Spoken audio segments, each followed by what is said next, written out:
en la contada se logra todo lo que Es quieren. una democracia muy frágil, la nuestra, si se le puede Y llamar eso lo democracia. dijo el Estado muy de la frágil. Nación, muy frágil. Muy frágil para caer en eso porque hay mucho abuso de poder. No Así importa de es. quién lo ostente el poder. Y creo que en el tema de la reelección, muchos libremente hemos opinado. Es que el tema se tuvo que haber tratado y la discusión de forma desinteresada, a futuro, Así es, no claro. logrando las ventajas que da el poder. Vale que la pena reelegir a alguien cuando se lo merece, pero ahorita le digo, es ilegal, se lo merezca o no se lo merezca quien quiera reelección. Ningún presidente se puede reelegir en este momento. La Constitución no se lo permite. Y la otra pregunta, ¿cuál era? Perdón, doctora, ¿y si es ilegal para usted un posible continuismo sería ilegal? ¿Sería un gobierno ilegal? Claro, no sería correcto. Así lo dicen los juristas constitucionalistas, por cierto. Entonces, me impresionan. Ha habido tantos análisis sobre esto. Y yo pienso, digo yo, fíjese que esto ha desunido más al pueblo hondureño. Porque es lógico que muchos están a favor porque cuidan su trabajo, cuidan su estatus. Sí. Y bueno, yo no los condeno por eso, pero realmente están apoyando algo ilegal. Y también, o sea, admiro la otra parte que dice no y que hay que luchar y que no acepta y que muchas veces es descalificado por decir que no está bien. Y eso es muy normal. Aquí es triste. Cuando usted dice, no estoy de acuerdo en esto por esto y esto, en lugar de rebatir con justificaciones válidas, ¿a qué se sigue? ¿A la calumnia? Sí, la descalificación de la persona. Sí, y hemos llegado a eso. Por eso pienso que quienes toman decisiones en el país debemos de dar el ejemplo para volver a unir. Los hondureños hemos sido, mire, el pueblo hondureño es muy noble, de verdad, muy aguantador.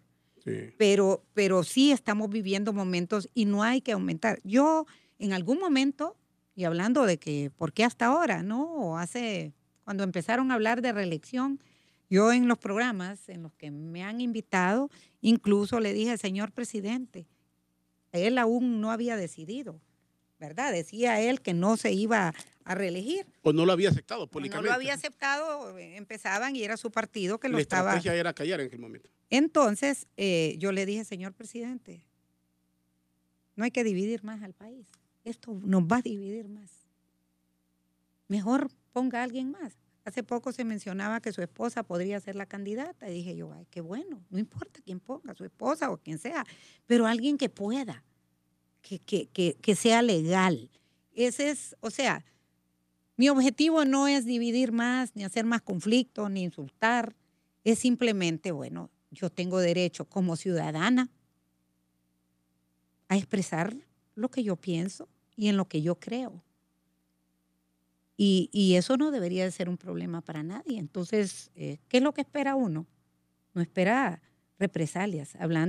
Después vamos a hablar del tema empresarial un poco, porque usted lo mencionó, pero sí quisiera contestar la otra pregunta. Para que nos alcance el tiempo, le decían que era bueno que la gente pagara, que no se lo extendiera la mano en los hospitales. Así sí, bueno, la gente que tiene la capacidad para regalar, perfecto. Pero hay gente que no tiene ni para venirse, ni una tableta. ¿Por qué se va a obligar? Decían que era voluntario. No, vimos testimonios. Miren, nosotros como Convergencia fuimos a recoger firmas al mayoreo, a la Feria del Agricultor. Fuimos a recoger firmas. Nos pusimos con una mesa y un micrófono en el mero Parque Central. Creo que ustedes nos cubrieron esta radio y la gente llegaba ahí con su receta y decían, no tengo para esta radiografía, no tengo para... Y gente que no podía con nada. Doctora, hablemos un poco del tema empresarial. En eso estamos de acuerdo, la gente lo ha escuchado. En el tema de salud, particularmente aquí lo he dicho, a veces molesta, los gobiernos se molestan. Hay gente que es intolerante. Siempre he dicho, Honduras no necesita tantos aeropuertos, necesita hospitales, necesita centros de educación. Construir aeropuertos. Si voy a construir aeropuertos, mejor arregle la red vial del país. Hay prioridades. Y ningún gobierno se ha preocupado por tener hospitales fuertes en todos los departamentos del país, descongestionar los que ya tenemos, pero son temas muy amplios. Alguien pregunta aquí, pasando a la parte empresarial, si los empresarios que son demasiado temerosos usted habló del viacrucis que viven en cuanto a toda la carga que significa el costo. Lo que no de tenemos privilegios, que conste, ¿va? Los que son, costos. Son unos pocos, porque la gran mayoría de los empresarios, sobre todo los pequeños, luchan. Hay gente emprendedora, pero no tiene hay el financiamiento. Hay una cúpula empresarial. Siempre la vida, usted sabe, que son los que tienen privilegios y eso lo sabemos todos. Ahora, el gran resto de los empresarios que en su mayoría luchan, hacen las cosas bien, pagan sus impuestos. Ahorita con esto que nos tienen asfixiados, hemos pasado, como dice el presidente, tomando tecito de valeriana. Hace poco le acaba de decir al presidente del COEP que mejor se tome un tecito de valeriana. Eso lo repite bastante Reinaldo Sánchez. El presidente del Partido Nacional repite también mucho eso. Yo creo que deberían de respetar a un sector productivo tan importante que es el que genera empleo. ¿Y sabe qué? Y las empresas más pequeñas son las que más que hay que atender. Mire, son las que más generan empleo. Todo el empresariado, por supuesto. Las grandes empresas hacen las grandes inversiones y generan empleo. Pero en todos los países del mundo, vea a la India, vea a Taiwán, cómo se desarrolló, apoyando a las microempresas que generaron gran cantidad de empleo. Doctora, perdóneme, ¿y no han probado ustedes? Se sirven un té de valeriana y a ver si desaparecen los impuestos o la carga impositiva. No, si cada día hay más impuestos. Si esa es la receta que les están dando, si esa es la respuesta científica, tomarse un té de valeriano que acaban los problemas, tómenselo, tal vez la situación cambie, doctora. No ha cambiado, no ha cambiado porque más bien vienen más impuestos y precisamente por eso entiendo yo, bueno, eso lo dijo el mismo presidente, que recibieron una carta del Consejo Hondureño de la Empresa Privada, porque ya no solo el 1.5 afecta, sino el 1. Aquí en esa misma encuesta empresarial se refleja la falta de inversiones. Mire, aquí se habla de grandes proyectos como el 2020, bienvenidos si se pudiera, pero no es cierto que en las condiciones, no hay condiciones para generar 600,000 empleos. Entonces sería bonito sentarse, conciliar, ser tolerante. Hay que ver por qué el empresariado está preocupado de que le pongan más impuestos. Mire, la mejor forma, creo que es un mal mecanismo, porque la mejor forma de que un gobierno cubra sus déficits y tenga mayores ingresos es estimulando al sector productivo. Yo no le estoy pidiendo privilegios, les digo estimulando, pudiendo competir, teniendo costos de producción que nos permitan competitividad, de comercialización igual. Cuando a una empresa no puede competir, ¿qué le pasa? Empieza a disminuir gastos. ¿Y qué es lo primero que hace? Empieza a disminuir su personal. Sí. Y si no puede aún disminuyendo gastos, ¿qué termina haciendo? Cerrando. Y termina más gente para engrosar el desempleo en el país. Y entonces, ¿pero qué le pasa a una empresa cuando puede trabajar bien, cuando puede competir, cuando vende, cuando aumentan sus ventas? Tiene que pagar más impuestos. Y esos son impuestos efectivos, auténticos, porque no son impuestos que están ahogando al sector productivo, sino que son impuestos sobre la renta que esa empresa ha tenido, sobre la utilidad, y que le sirve al gobierno para cubrir sus gastos. Pero no hay que hacerlo de la manera más fácil. Vamos a imponer impuestos sin estudiar todos esos estudios del FOSDE, del ICEF y todo. Vea, todo ese estudio fiscal que hicieron los exministros de finanzas en el país y que levantaron una propuesta de que debería haber un pacto fiscal. ¿Sabe quién hizo un pacto fiscal? Y vea los resultados. Cuando estaba el presidente Piñera en Chile, Sebastián Piñera. Sí, estaba el ministro de Economía, que no recuerdo su nombre, vino aquí a Honduras invitado por el COEP y por la banca y dio una conferencia. Y entre las preguntas que hicieron después de su conferencia que hicimos es cómo hizo Chile para tener un crecimiento económico. ¿Usted sabe lo que dijo el señor ministro? Dijo, lo primero que hicimos fue despolitizar las instituciones y fortalecerlas. Lo otro que hicimos fue un pacto fiscal. La gente no quería pagar impuestos al gobierno porque no eran bien utilizados. Pero como se hizo un pacto fiscal, entonces la gente, y dice el 90% después de ese pacto de empresarios pagaron sus impuestos. Y vimos que los gobiernos lo utilizaban bien.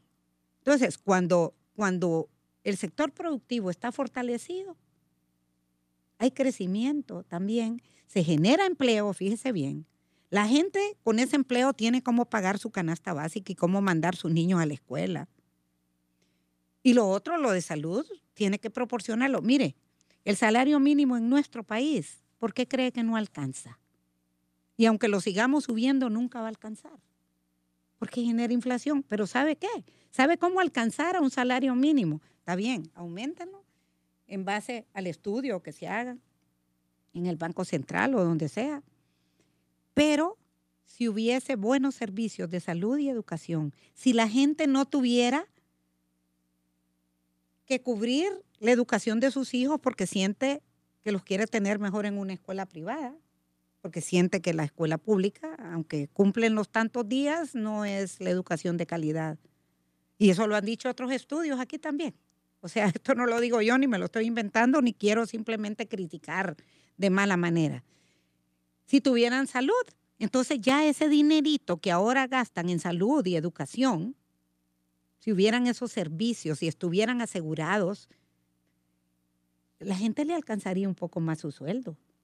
Vea cuánto le cuesta una radiografía, vea cuánto cuesta un tratamiento crónico que no lo encuentra esos medicamentos en los hospitales. Entonces, ¿qué necesita entonces un gobierno? Hacer un presupuesto que tenga suficiente financiamiento para la parte de salud y educación. ¿Pero qué ha pasado? Me lo estoy inventando yo. Revise el presupuesto 2017. ¿Cuánto ha bajado desde hace varios años el presupuesto para salud y de educación?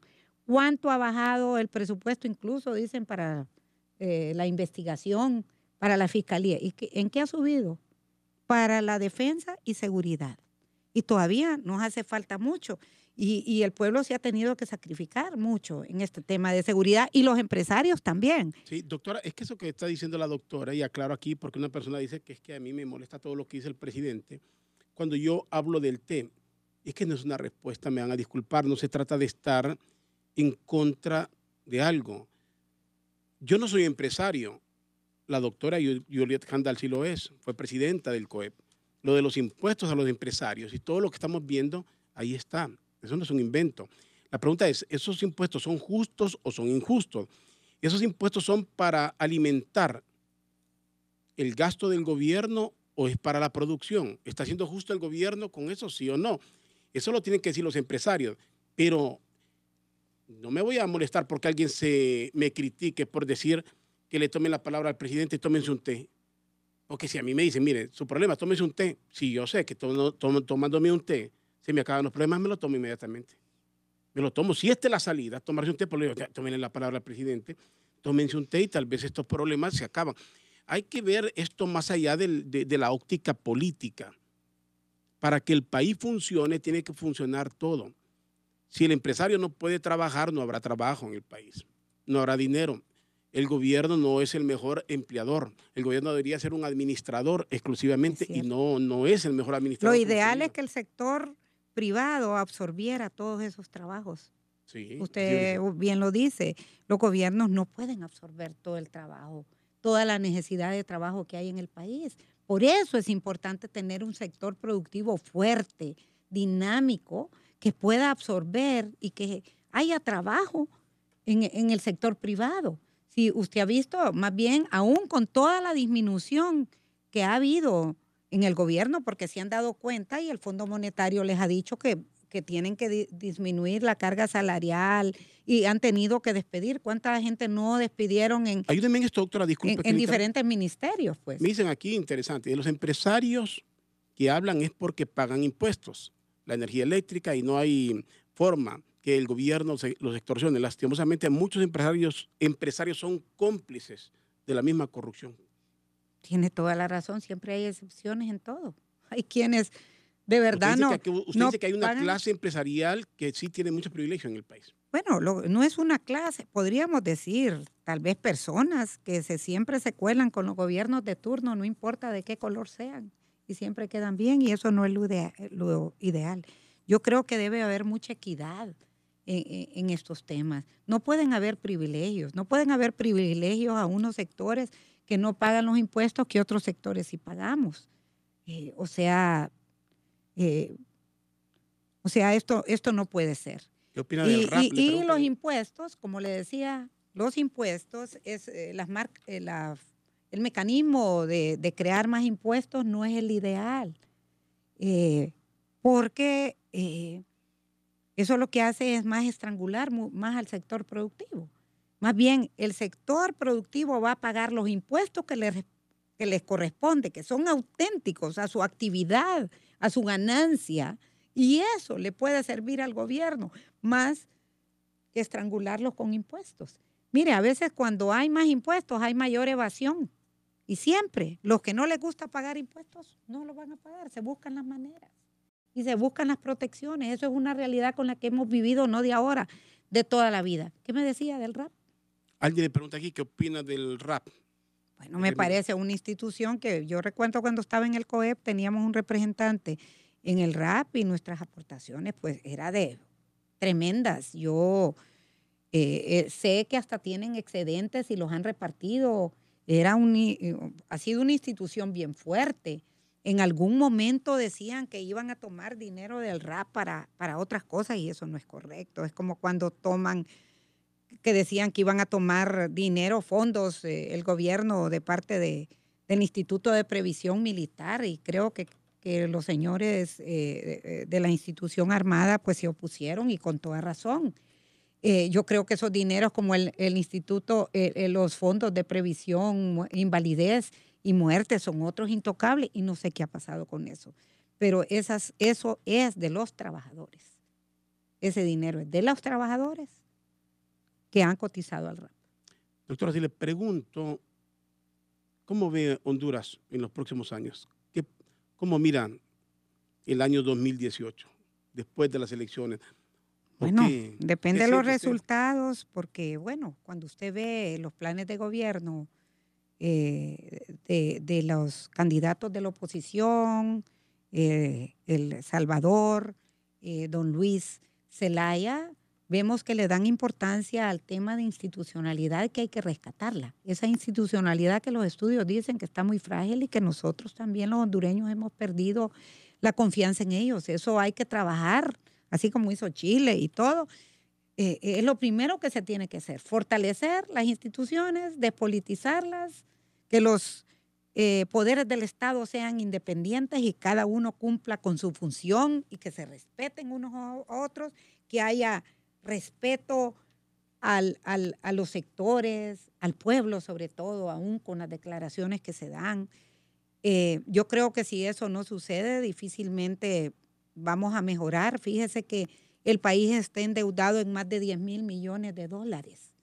Eso es casi el 50% del Producto Interno Bruto, es decir, de